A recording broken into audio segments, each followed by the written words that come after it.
Profesionales del Hospital de la Línea en Cádiz se concentraban hoy para pedir más seguridad. Algunos de ellos fueron testigos de cómo un grupo de encapuchados asaltaba ayer la sala de urgencias.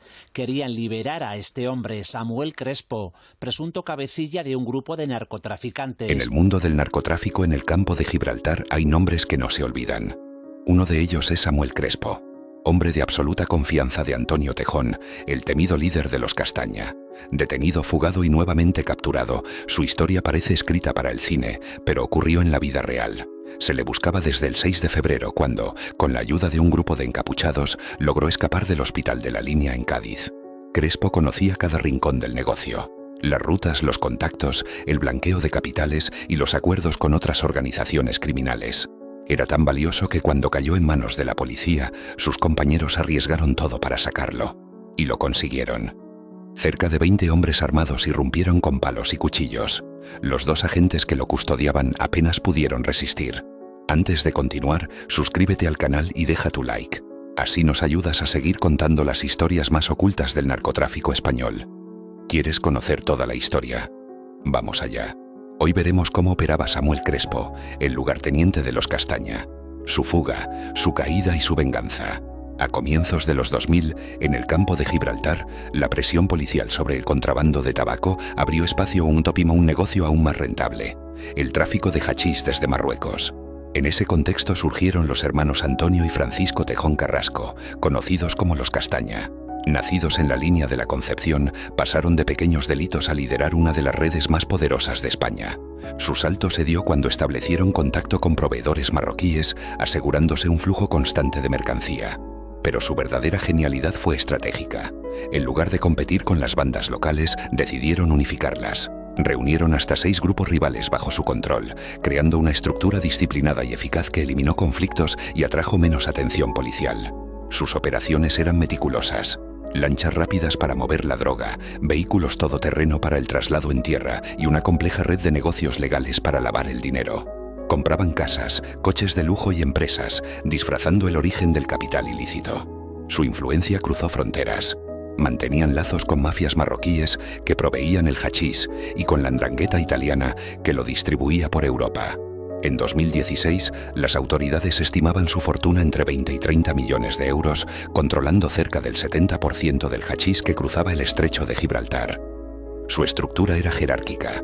Antonio e Isco tomaban las grandes decisiones, apoyándose en un pequeño círculo de confianza que incluían a figuras como Samuel Crespo, uno de sus hombres más leales y eficientes. Si te impacta lo que estás escuchando, suscríbete para no perderte los próximos casos de poder, crimen y corrupción que destruyeron ciudades enteras. La rápida expansión del clan llamó la atención de la Guardia Civil y de la Policía Nacional. Los informes internos advertían que su manera de operar estaba marcando un nuevo modelo de narcotráfico en España. No solo tenían músculo logístico, también una economía paralela que les permitía resistir cualquier golpe policial. Pero lo que pocos sabían era que, tras el éxito de los Tejón, operaban piezas silenciosas como Crespo. Para entender el alcance de los Castaña hay que hablar de él. Nació y creció en la Línea, en pleno campo de Gibraltar, donde la cercanía con Marruecos convierte el contrabando en un modo de vida. Samuel no era un novato. Llevaba años moviéndose entre las redes de narcotráfico locales y con el tiempo se ganó la confianza absoluta de Antonio Tejón Carrasco. No era el rostro visible, pero sí el cerebro detrás de operaciones clave. Su tarea: asegurar que el dinero sucio terminara convertido en patrimonio legítimo. Su método era simple pero efectivo. Grandes sumas de efectivo que luego se depositaban en cuentas bancarias, simulando negocios legales. Incluso su familia participaba en estas maniobras. Pronto llamó la atención de la policía. La Nacional ya lo tenía en la mira y sobre él pesaban 3 órdenes de arresto. Finalmente fue detenido y en 2018 se encontraba cumpliendo condena por narcotráfico. Le quedaban 2 años para salir, pero decidió no esperar. Durante un permiso penitenciario, desapareció. Su fuga marcaría el inicio de una nueva etapa.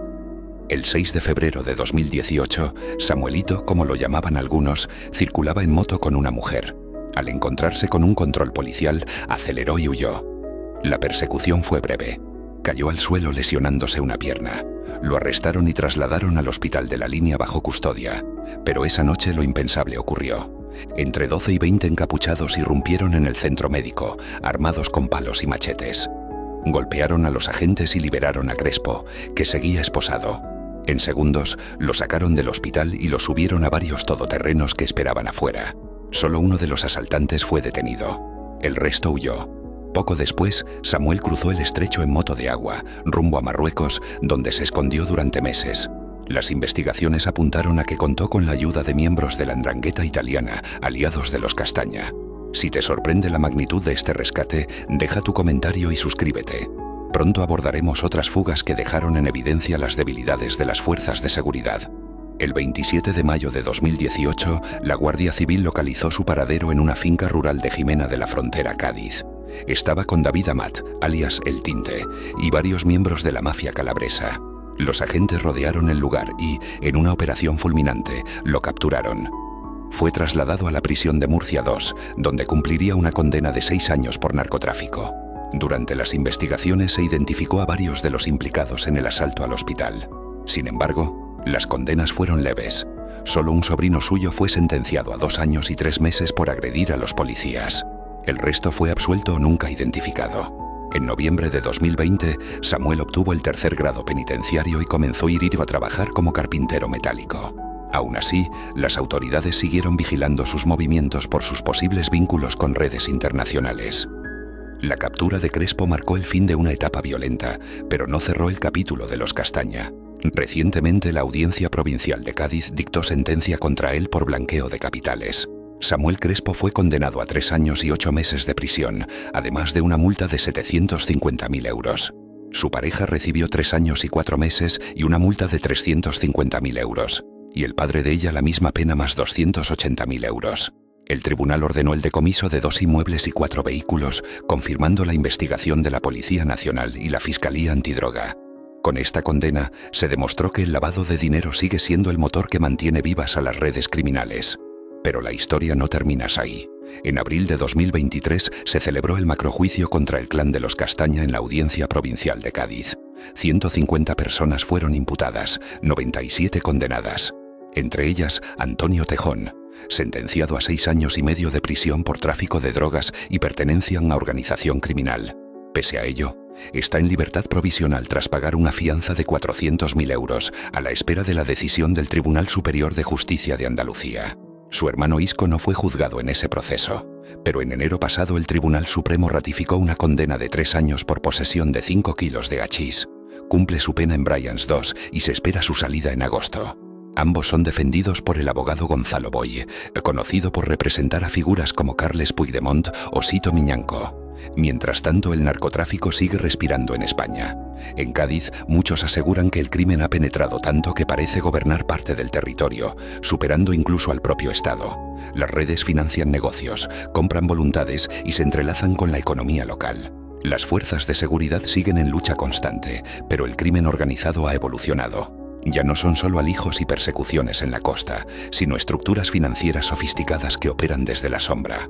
El caso de los Castaña sigue siendo el símbolo de todo esto: poder, impunidad y dinero manchado. Aunque hayan sido golpeados, su influencia todavía flota sobre el campo de Gibraltar. ¿Tú qué opinas? ¿Crees que Samuel Crespo aún mantiene poder en la calle? ¿O que las condenas realmente frenan al narcotráfico? Déjalo en los comentarios, nos interesa tu visión. Si te gustó este vídeo, suscríbete, activa la campana y comparte. Así podremos seguir investigando y contando estas historias. Hasta la próxima.